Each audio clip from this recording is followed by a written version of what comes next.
on, Spitfires. Welcome back to another episode of the Spitfire Podcast. I am your host, Lauren Lemunian, the Spitfire Coach, and now the founder of Spitfire Institute. If you haven't had a chance to check it out, go to spitfireinstitute.com. It's where all of these podcasts are going to be hosted. You've got blogs and videos. It is a different look at the way that we do business. Whether you work in a company or you work at home, or maybe you're just taking a hiatus, or maybe you're working at home doing things and you wish you had some colleagues. It is a way to maintain your sanity, to get inspired, to make sense of this crazy thing called life. These are universal principles. Anything you read in a business book or you see on a TED Talk are founded in universal principles. That's why this all makes sense. And we're taking a fresh approach on it so that it's easy to digest. There are actionable steps, and you can start to make it happen in your everyday life. So head on over to spitfireinstitute.com, check it out. Let us know what you think. If you're experiencing some friction, a problem, let us know, and we're going to tackle it in a future resource. Now today, we are talking about some buzzwords. I was listening to this live stream of Gallup's The Science of Business Building. It was a live event in DC, and honestly, I just could not get out of bed. It started at 8:30 in the morning. I used to be a morning person. I am not anymore, so I got in my PJs and I plugged it in to my ear, and while I was watching, these things struck me. They were talking about these 5 conditions that indicated whether or not a company was going to be successful or not. So whether they broke $2 million or whether they kind of stayed stagnant year over year. So one of the themes that they talked about was alignment, meaning do employees have an aligned mindset view that line up with what the company's about, what the company's brand is. And I'm like, is alignment a new buzzword? Is it like the next work-life balance? And then a couple years ago, I was part of this live summit that was in the association community, and someone kept talking about integration. And I feel like we keep trading off these buzzwords, trying to talk about what we're really getting after, which is, does all this stuff make sense? Are the dots connected? Are we in a state of flow? So I want to spend some time talking about what's the difference between alignment, balance, and integration. And you can pick whatever word works for you, but it's understanding how do these words show up in your everyday life, whether you're at work or at home, whatever it is you're doing, how do you start to use these words in a way that supports you rather than puts you in a place of judgment? So I'm first going to talk about balance, because I feel like 5-10 years ago, work-life balance was all the rage. You know, I want work-life balance. It was like the millennial rally cry.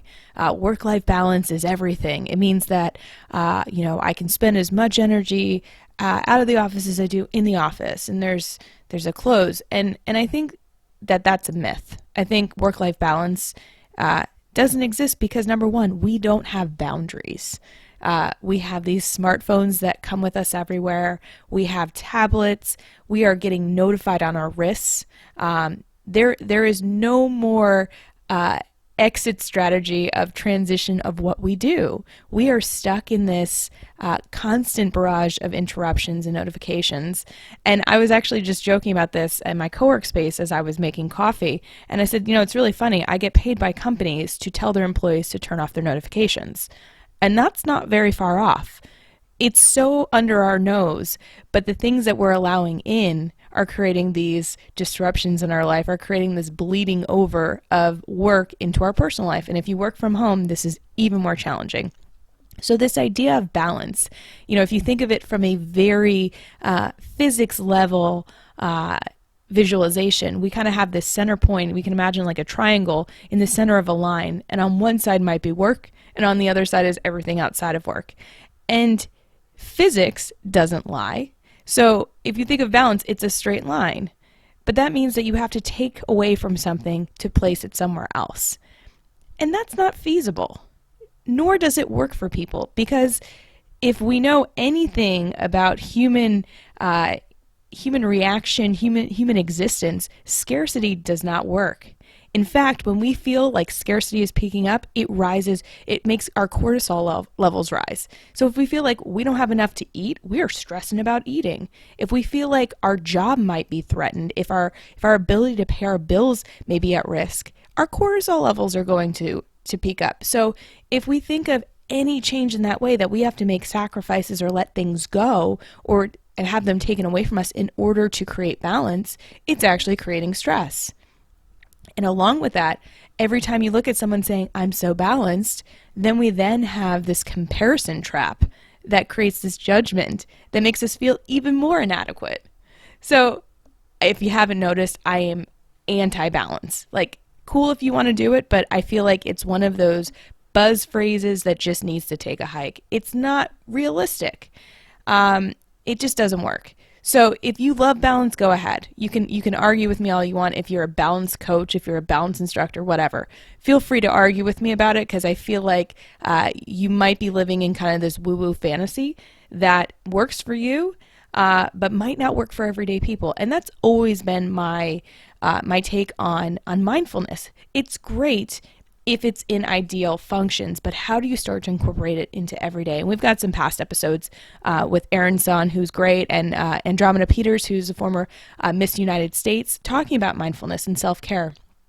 And we'll get to what that really means. So balance, let's kind of put that on the shelf because it might not be working for you. The next one that came up was integration. And integration is awesome. But this word actually came up this week when I was talking to one of my clients who works in tech. They are currently experiencing an acquisition of another company. They're bringing another company into their existing culture. And he kept mentioning integration. We want successful integration. And I said, well, what does that mean to you? And he said, well, that they're communicating in the way that works for us, that, they're telling us what we need to know, that they're speaking up. And I said, what does that sound like to you? And he's like, it sounds like we want them to assimilate. And I said, yeah, so where does the stress come out there? He's like, everywhere. And so we were able to pinpoint all of these points of friction, because if we look at integration as only you coming into our existence, there's going to be a lot of heels dug in. There's going to be a lot of resistance and people scratching at their old ways. They want to go back there because it's known. If we can look at this as a very human experience, any change that is unknown will spark stress. So the way that we counter that is how do we build trust? How do we build understanding? So when we think of integration, what are we actually trying to integrate? If we talk about culture, then we're talking about values. So how do we communicate values that are shared, that we can understand are shared, rather than us dictating, here is the way that you need to be in order to fit in? You know, it's the difference between integration and conforming. We don't necessarily want someone to conform, because when people are coming from different experiences, they have their own lessons learned. They have their own perspective. And if we learn to appreciate that and take what works and let go what doesn't, or transition that into a lesson learned, it expands our wealth of knowledge. It allows us to learn from one another instead of judging right from wrong. And I think that's the biggest difference. Just because something is different doesn't mean it's wrong. So if we think of integration in our own practice of being, related to balance or related to alignment, integration is thinking of what are our core values and how do we apply those into everything we're doing. So for me, one of my core values is play. And so I know when I'm incorporating play, even recording this podcast right now, I'm having so much fun. My creativity is spiking. I've got ideas coming out the wazoo, and I want to bring other people along with me. So I know that that is a key piece for me to make things happen. Now, if you think of what is the core value that allows you to make things happen, maybe it's about collaboration. So how do you incorporate or integrate collaboration into the things that you're doing, whether it's at work or maybe it's at home with when you're joining like an exercise group, or you're running or walking, or maybe it's a book club. How are you collaborating with one another? I've got a fun story about collaboration. I'm in the process of finishing a collaborative book with 26 authors that will be coming out this spring. I am super excited because I realized that collaboration is also a core value for me. And I figured out how to stretch collaboration in a way that brought fun and play. So you see how there's values connecting. If you haven't checked it out, I have a values worksheet on my website. I'll include the link here. But I think dive into that of what are the core values that you can start to integrate into your activities. So we've talked about balance as kind of like either or, subtraction, addition. We've talked about integration, which is really like the weaving through of values. And then I want to talk about alignment, because alignment seems like it's now emerging as a buzzword. It's really important to me. In fact, 2 months ago, I went and did a team facilitation, and I asked everyone to write what quality they most admired in other people, and alignment was my word, because alignment to me is when people show up in a state of flow, that who they are, what they do, what they say, what they think, what they feel is completely lined up with those core values. So in integration, we have like a tasting, a little nod to the value. In alignment, it's completely stacking up with these elements in. So rather than like a winding road, we have something that is so clear. We have that path of that's what I want. And that doesn't mean that we can't, veer off and explore and experiment, but it means that when we are in alignment, when we have those things so clearly lined up, it's that straight point from A to B. It's not, A, B, C, D, E, F, G. We're going A to B to Z to D. Like, we're making it happen. And it's not that it takes away from experiencing anything else, but it's just that we are so laser focused on the vision that we want to create. So I think alignment is amazing. I think integration is amazing. And I think balance probably gets you to alignment. So I feel like I'm dogging balance, but that's okay. But I think this leads to what this is ultimately about. What balance, integration, alignment is about. It's about choice. It's about us choosing what's important to us, meaning your values. So whatever is driving you, whatever you see as success, as happiness, whatever your passion is around is about you. It's not about what the buzzword is of the moment. It's not what your boss wants you to be. It's not what your partner wants you to be. It's who are you at the core, that when it shows up, people are like, oh yeah, you are aligned and I get it. And that's what attracts in other people. So when we think about an aligned leader, it's not about having the Harvard degree or having an MBA or having, awards all over your bookshelf.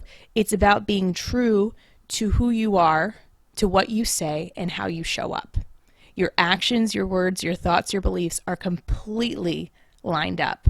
There's no wishy-washiness. There's no tiptoeing. It's just you speaking your truth and hearing what other people are saying. It's this lovely feedback loop. So think about how you're kind of viewing yourself. Are you balanced, integrated, aligned, or are you in full choice? Are you in full flow? If you're not sure, this is where we peel it back and bring it back to the values. We explore that side of ourselves so that we can get to know ourselves a little better.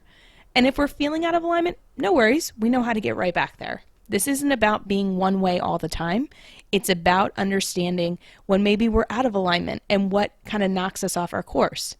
And then what brings us back. This is all about self-awareness and self-improvement. And the more aware we are, the more we can learn, we can grow, we can understand, and we can share. So I hope this is helpful. If you need any resources, let me know. Feel free to check out SpitfireInstitute.com. And if you haven't subscribed already, go to Apple Podcasts, Spotify, however you listen to your podcasts, and look up Spitfire Podcast. Oh yeah, and leave us a review. We'd really appreciate it. Keep being awesome.